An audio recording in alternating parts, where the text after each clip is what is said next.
මෙම ඇසිදිසි වැඩසටහනින් මෙවර මා ඔබ වෙත ගෙන එන්නේ ගලිවරයන්ගේ සුවිසැරිය නම් කතාවයි. එය ලියන ලද්දී ජොනතන් ස්විෆ්ට් නැමැති ප්‍රසිද්ධ ගත්කරුවායි. අපි ඔහු ගැන යම් සුළු විස්තරයක් දැනගමු. ගලිවර්ගේ චාරිකා නැමැති අපූර්ව ග්‍රන්ථිය ලියන ලද්දේ මීට අවුරුදු 300කට විතර ඉස්සර අයර්ලන්ත ජාතික ජොනතන් ස්විෆ්ට් ඔහු උපත ලද්දේ 1667 නොවැම්බර් මාසයේ 30 වෙනිදාවකයි. ඩබ්ලින් නගරයේ ට්‍රිනිටි විද්‍යාලයේ අධ්‍යාපනය ලත් ජොනතන් ස්විෆ්ට් ඉගෙන ගැනීමට දක්ෂයෙක් නොවුවත් ඔහු BA විභාගයෙන් පසු කලක සමත් වුණා. අපූර්ව චරිතමය විනය සූර්යක වූ ස්විෆ්ට්ගේ පියා ඔහු කුඩා වියේදීම නැතු බැවින් ඔහු හැදුනේ වැඩුනේ මාමා කෙනෙකුගේ සෙවණේ.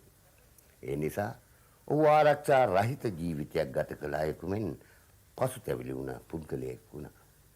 1704 දී A Tale of a Tub නැමැති පොත ලියූ ස්විෆ්ට් ලේඛන කලාව ආරම්භ කළ අතර ඔහුගේ ජනප්‍රියම කෘතිය වූ ගලිවරයන්ගේ චාරිකාව යන පොත ඔහු ලියවේ 1726 දී. ස්විෆ්ට්ගේ ගලිවර් චාරිකා ලියවුන මේ වකවානුවේ ළමා සාහිත්‍ය අතින් බටහිර රටවල් පෝෂණය වෙලායි තිබුණේ. එයිද මෙම කෘතිය උසස් තැනක් දිනාගත්. 1745 ඔක්තෝබර් 19 වෙනිදා ජොනතන් ස්විෆ්ට් ජීවිතුන් අතරින් වෙන් වුණා. අද මේ ඔබ දකින වැඩසටහන එය මුල්ම ජොනතන් ස්විෆ්ට් ලියූ කතාවම නොව එහි චරිත රැගෙන එහි අලුතෙන් සකස් වුණු වැඩසටහන් පෙළක්.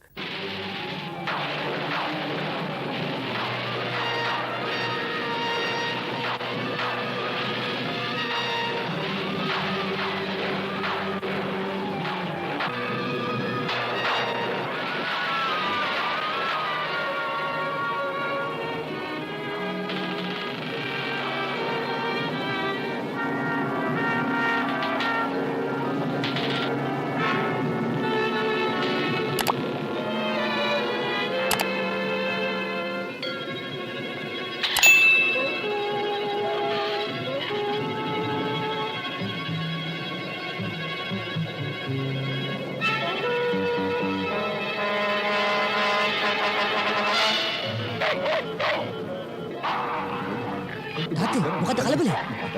නවත හතන් ගෙලුවා. මොකද මොන කරන්නද කවුද උඹ? කවුද නිකන් කවුද? අතර පම්මා. තාත්තේ. එයි නැවතියා. කවුද උඹ? ඔබ නවතින්න කිව්වේ?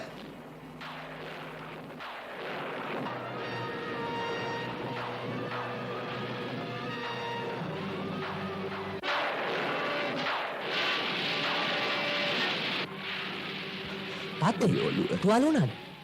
නෑ පුතා. ඒ වුණත් මිනිහාගේ පාර නම් හරි සැරයි. මිනිහාගේ මූණ දැක්කේ නැද්ද? නෑ කරුවලේනේ. මීට ඉස්සෙල්ලත් අපිට කරදර කරේ ඔය මිනිහා. කරදර?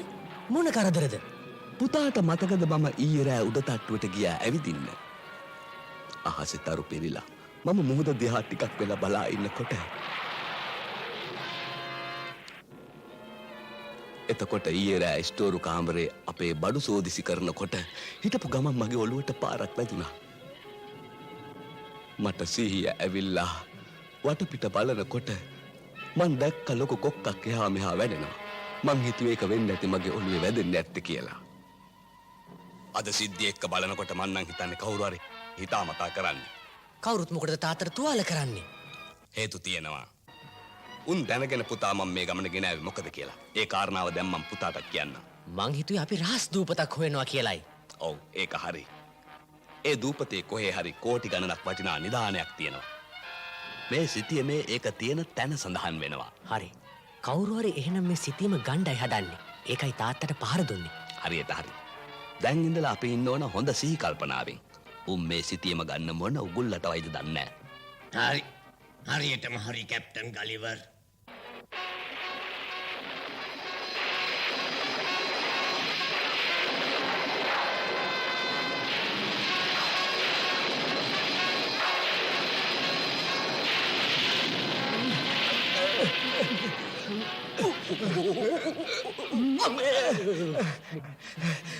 මම ගලක වැදුණා.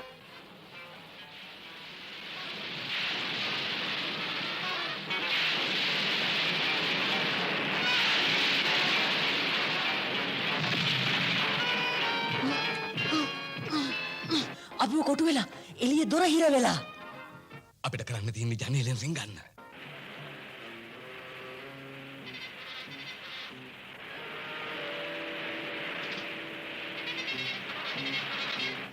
right බේලන්ට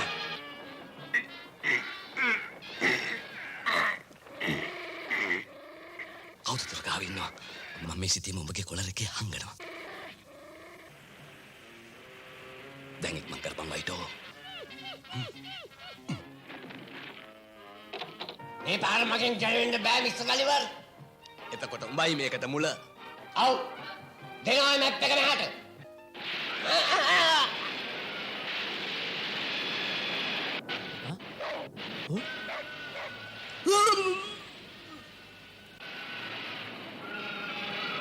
තාත්තේ! තාත්තේ!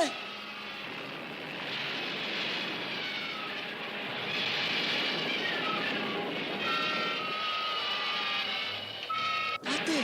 තාත්තේ!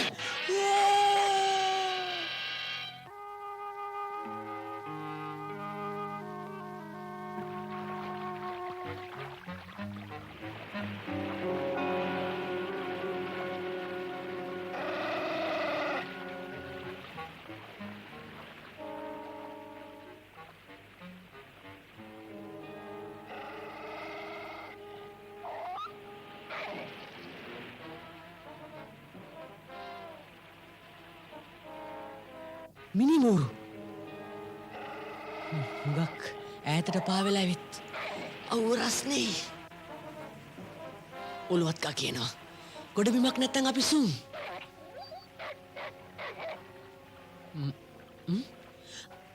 අන්න දූපතක් වයිටෝ හයියෙන් අල්ලකනි හයියෙන් අල්ලකනි ලිස්සල වැටේ බලාගෙන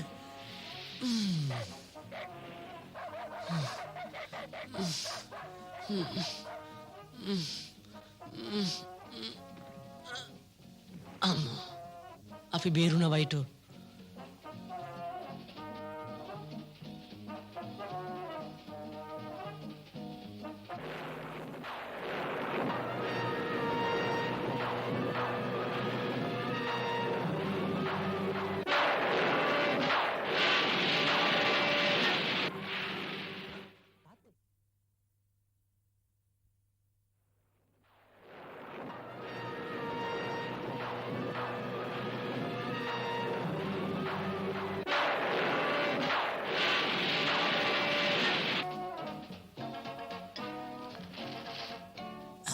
අර බලනු යෝධාදී යෝධයෝ හා නිහඬව සිටු නිහඬව රජතුමාට සැලකරනු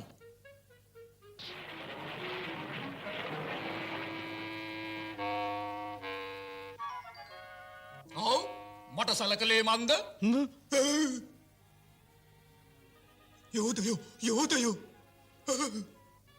යෝධයෝ උන් අපිව ආක්‍රමණය කරලා ඔව් අපි කුමක් කරමුද රජතුමනි කුමක් කරමුද අපි ඔවුන්ව සිර කරමු ඔව් සිර කරමු වහාම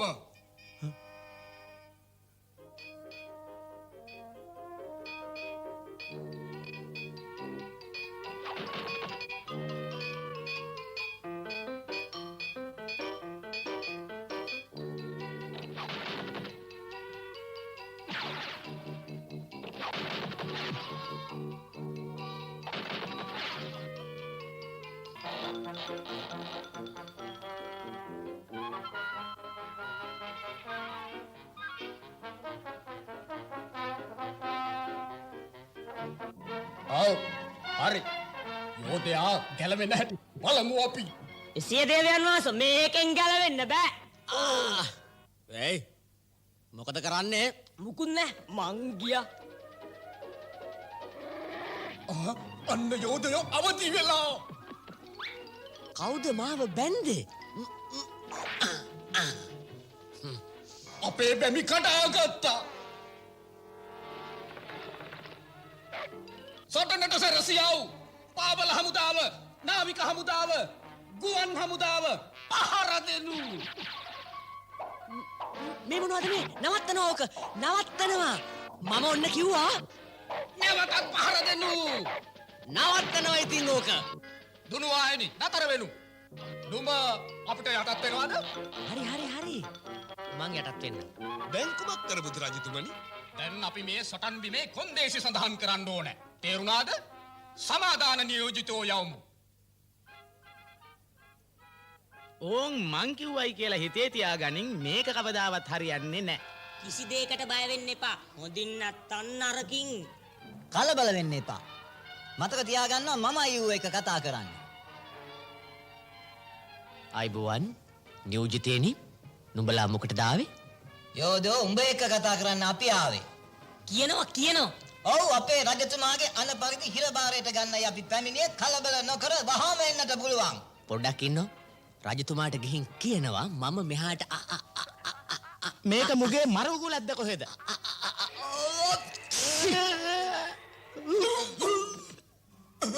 සටනටද එන්නේ. හොඳයි බලමු කවුද දිනන්නේ කියලා. රාජකීය කාලතුවක්කු හමුදාව සටනට සැරසෙනු. එපා පොඩ්ඩක් ඉන්නවා. මං කිව්වනේ දෙපා කියලා. එපා ඔක නවත්තනවා. දැන් මේ කන්ද කැඩිලා ගල් බිමට පාත් වෙනවා.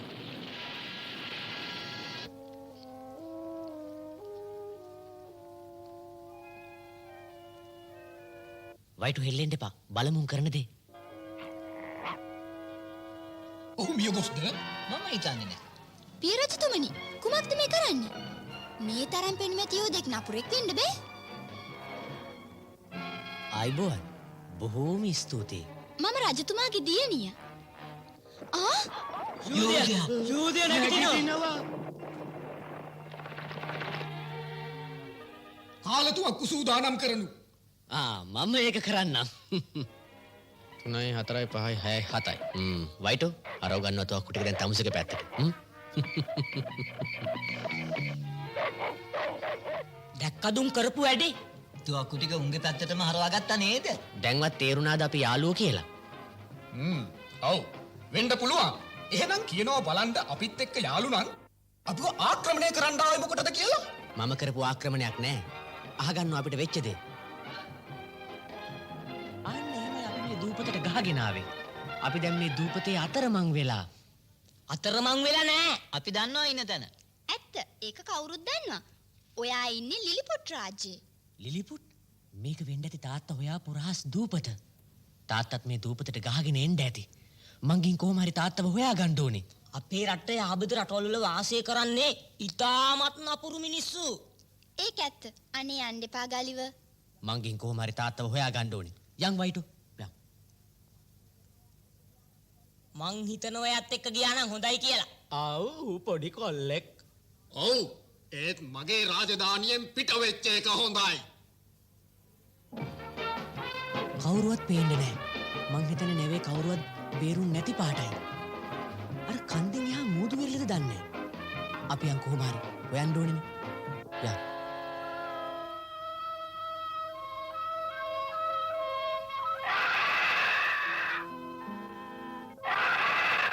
ලොකු උකුස්සෙක්. කොටන් දෙන්න හැංගිමු.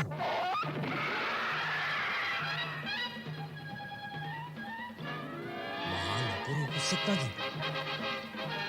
ඌ මාලිගාව පැත්තට යන්නේ.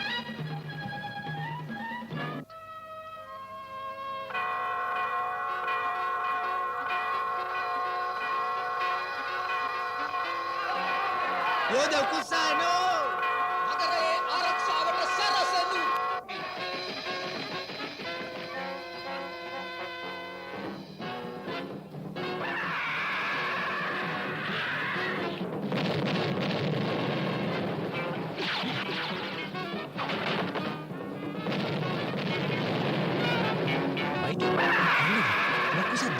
කුරුමිට්ටන්ට කරදරයක් වෙලා වගේ.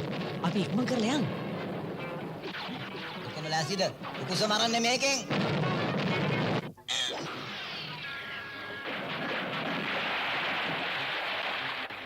හරිද? මං කිව්ව විදිහටම වැඩ කළා නේද?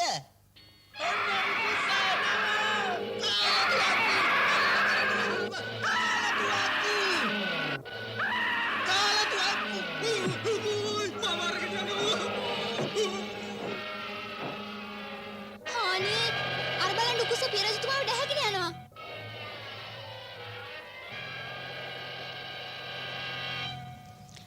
අනේ මගේ පියතුමාව බේරලා දෙන්න. ඒ නපුරු උකුස්ස මගේ පියතුමාව ඔගේ කූඩුවට ගෙනියන්න නැති. ඒක හරි. මම දැම්මම යනවා. එහෙනම් අපිත් එනවා. එහෙමයි. නෑ. ඔය අඟුටු මිට්ටෝ සේරම ටික මෙහෙම්මම ඉන්න ඕනේ. බලාගෙන ඉන්න යනවා. මේක මහා විශාල කණ්ඩක්නේ. ඕක වාසය කරනව ඇත්තේ මේ කන්ද මුදුනේ තමයි. අපි යන්. වයිටෝ බලාගෙන පයිලි සුද්දෙන් නම පල්ලමේ.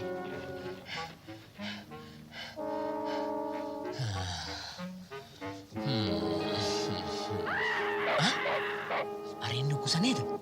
කටමම. පර බලන්න. ඉඳ. ඇද්ද. තවුනද. හොඳ පාඩමක් ඉගෙන ගත්තා. ආයෙත් කන්ද උදුරට යනකන් නාවොත් හොඳයි. ඕ. මෙතනින් එකට වෙන්නේ කොහොමද? මෙතනින් කොහොම හරි එහා කන්දට පැන ගන්න ඕනේ අපි. වයිට් මොකක්ද ඔයදගෙන ඉන්නේ? වයිටගේ හොඳ මොලේ. ඒ දණ්ඩ වගේ දාලා එගොඩ වෙමු. ඉස්සෙල්ලා වයිට එගොඩ කරලා ඉන්න ඕනේ.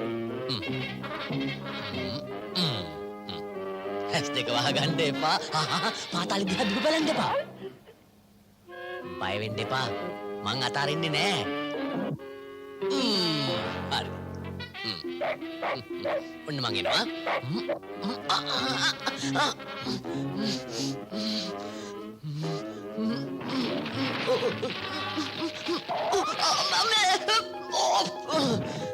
වැටුණ නම් ඉවරයි. තව ටිකකින් සුන්. අර තියෙන්නේ උකුස්සගේ කූඩුව. අපි කොහොමද මුදුනට යන්නේ? අපි මේ පැත්තෙන් යන්න බලමු. ඒක වැරදි පැත්ත. කවුද කතා කළේ? අපි ඔක්කොම සාක්කුවේ. මම කිව්වනේ එන්න එපා කියලා. ආ උදව්වද? උදව් එපා. මෙතනින් එහාට අඩියක් තියන්නේ නැහැ. මම මුරට කෙනෙක් දානවා. එල්ලෙන්නේ නැහැ. වයිටා මේගොල්ලන්ව බලාගන්න. මං කොට පාරෙන් ගිහිල්ලා මුදුනට නගින්නම්.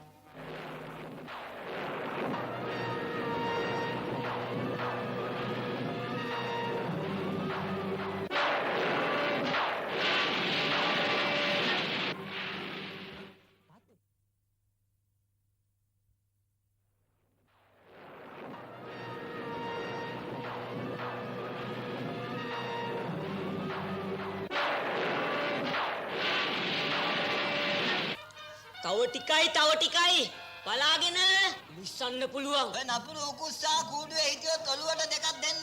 බැරි කමක් එහෙම තියනවා නම් මාත් උඩට එන්නම්. තේරුණාද? මේ වැඩේ නම් කවදාවත් හරියන්නේ ඇයි නැත්තේ? මගේ පියාව බේරගෙන එයි.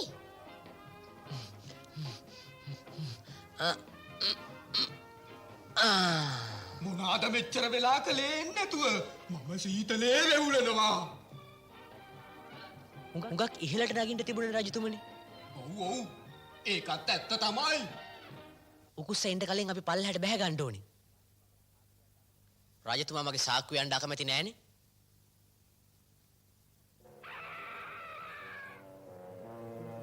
අන්න උකුස්ස එනවා.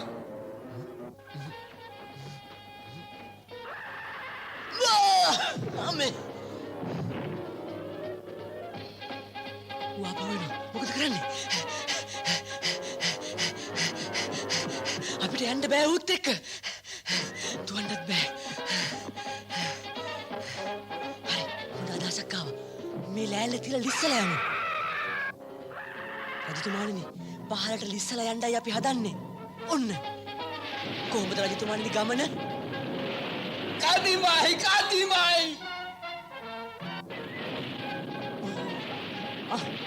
බලාගෙන වැටේ. අනේ දෝලයන්.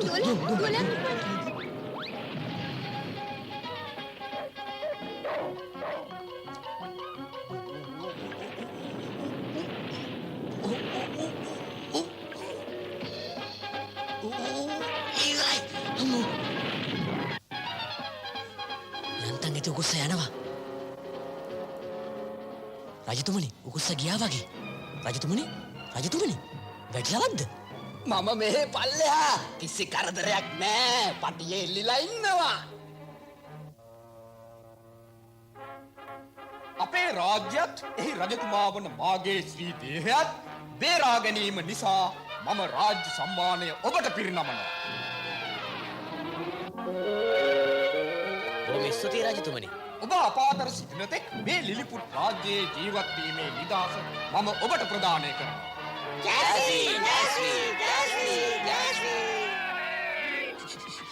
ගලිව මේ බලන්න මට හම්බු වෙච්ච දේ.